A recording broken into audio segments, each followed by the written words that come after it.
السلام عليكم ورحمة الله وبركاته، معاكم محمد تحسين من قناة سرجاجي، ازيكم عاملين ايه؟ اتمنى تكونوا بخير وصحة وعافية ان شاء الله.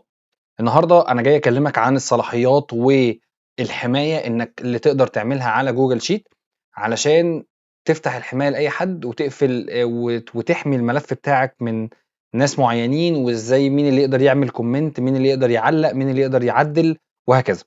النهارده ان شاء الله بصوا الملف ده اسمه محمد تحسين. الملف ده لمّا تيجوا تبُصّوا هنا كده هتلاقوا فيه هنا علامة اسمها share أو دي كده، دوس عليها كده. قال لك إن الoption ده كده محمد تحسين هو الowner، محمد تحسين هو الowner. وهنا في option اسمه anyone with this link، anyone with this link هو viewer. يعني إيه viewer؟ يعني أي حد معاه الlink ده هو بيبُص بس. يعني لمّا أنا آخُد كده الlink ده كده copy، أنا فاتح incognito. incognito ده اللي ما يعرفوش ده بيبقى بيفتح لك زي متصفح متخفي، اللي هو ما بيبقاش عليه أي إيميلات أو أي حاجة، متصفح كده فاضي. وهاضيف كده اللينك ده كده وادوس انتر. بص جاي لي الملف عامل ازاي، بصوا جاي لي الملف عامل ازاي اهو. حتى بصوا شايفين واقف عليه كده محمد تحسين، الحته دي كده واقف عليها محمد تحسين. اجي ادوس هنا دبل كليك كده او اكتب اي حاجه ما بيكتبش، اعمل اي حاجه ما بتعملش. فاهمين قصدي يا شباب؟ اجي اختار داتا فاليديشن مثلا كده ما بتعملش اهو. سامعين؟ انا بكتب ما بكتبش، بدوس انتر كده ما بيكتبش. فهو ايه، اما اجي ادوس هنا مثلا كليك يمين ما فيش كليك يمين، انا اقدر امسح او اعمل اي حاجه. فهمتوا الفكره؟ ده كده فيو. يعني ايه فيو؟ يعني انا بتفرج بس، انا بتفرج بس، او مكتوب حتى للعرض فقط اهو.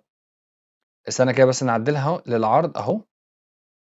وده اهو، ده للعرض فقط، ده العرض فقط.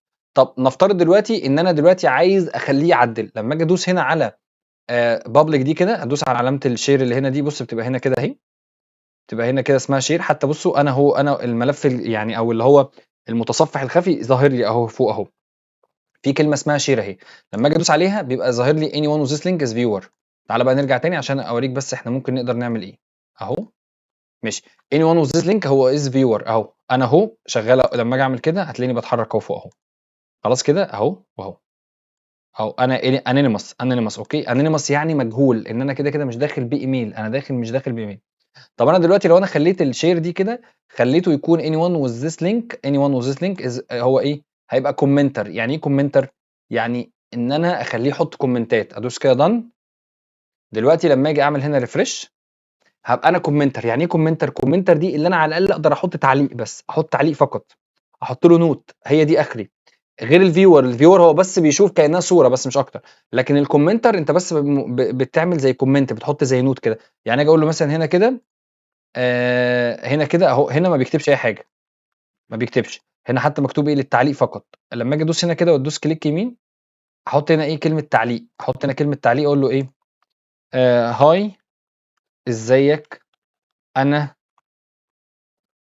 أنا محمد تحسين، وادوس تعليق. هتلاقي التعليق هنا اتضاف اهو. بص اهو، مجهول انا محمد تحسين. طب ممكن هنا احط مثلا هنا مثلا ايه، احط له مثلا هنا كومنت هنا كده، اقول له هنا ايه، كليك يمين برجاء، او اقول له هنا مش لازم هنا كده مثلا، هنا في الحته دي كده برجاء تعديل المرتب هذا مثلا، او المرتب الى 5000 جنيه مثلا اهو. او هنا بقى ظاهر لي ايه، هنا بقى ظاهر لي ان هو ايه، كومنت اهو. هنا حاطط لي كومنت. انا بص هنا يجي لي هنا عشان انا الاونر، انا لسه الاونر، انا محمد تحسين الاونر.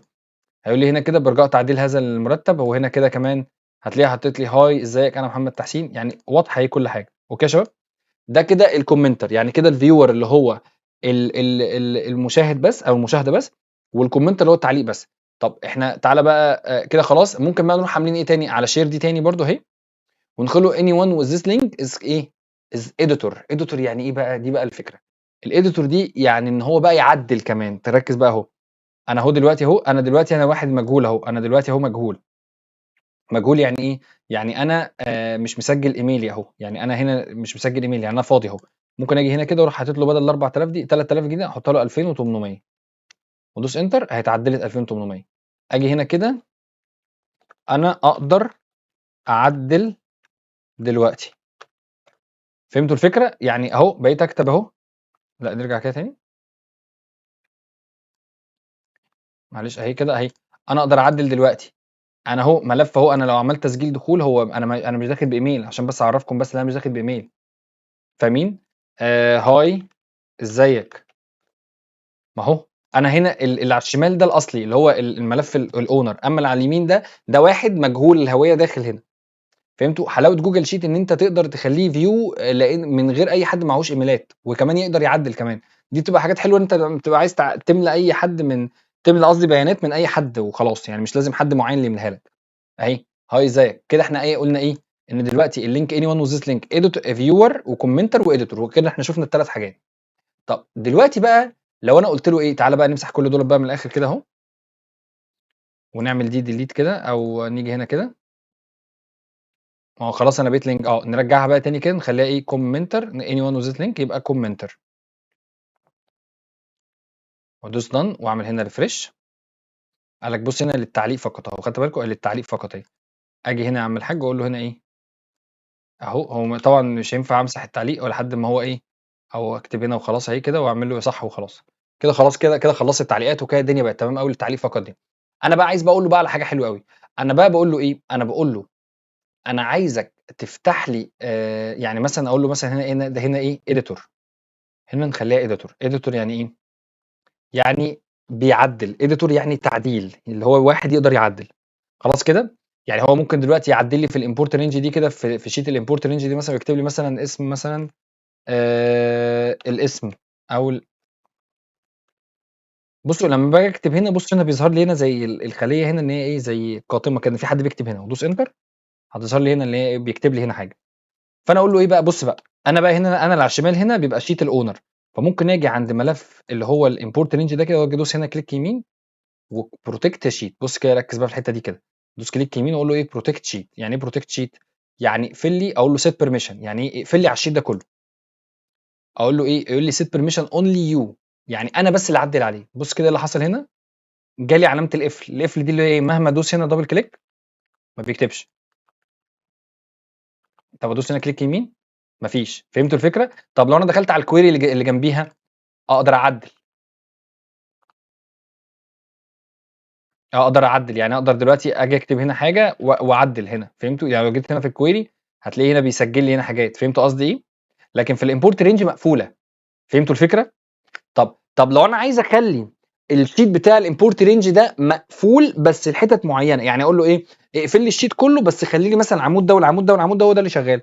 فاجي اقول له تمام قوي، اروح جاي هنا تاني عشان افك الرينج، عشان افك قصدي البروتكت، اروح داس هنا كليك يمين واقول له هنا ايه بروتكت شيت، واقول له هنا ايه سيت بروتكشن. لا هو مقفول قصدي، ندوس هنا قصدي على اهي، معلش تاني كده، كليك يمين بروتكت شيت، واروح قافلها كده يروح زي معلش بروتكت شيت، واقول له سيت بروتكشن. قال لي هو اوريدي بروتكشن، فاوريدي قصدي بروتكتد يعني اللي هو مقفول. فاجي ادوس على امبورت رينج دي كده، واروح دايس على علامه الايه، علامه السله دي كده، ريموف. فكده ايه، علامه القفل دي اتشالت. فدلوقتي اقدر اعمل ايه، اقدر دلوقتي اعدل اهو. لا انا في الكويري، لا انا معلش نروح بس على الامبورت رينج دي كده، واجي هنا اهو بعدل وبتعدل اهي. فهمتوا الفكره؟ طب تمام. طب دلوقتي لو انا اقول له ايه، انا مش عايزك تعدل في اي حته، انا عايزك تعدل في حاجات معينه او في عمدان معينه. هقول له بص يا عم الحاج، اهو دوس كليك يمين هنا بروتكت شيت اكسبت certain cells. certain cells يعني ايه؟ يعني ممكن اختار من اي حد هنا كده اقول له هنا ايه except certain cells. يعني ايه except certain cells؟ يعني ما عدا خلايا معينه. اروح دايس هنا كده، يقول لي ايه الخلايا المعينه اللي انت عايزها، اقول له مثلا الخلايا اللي هي مثلا العمود الجي كله، واقول له اد انذر رينج، يعني هات لي اضافه ثانيه. اقول له مثلا والعمود الاي، يعني الجي والاي، وادوس اوكي واقول له سيت بيرميشن.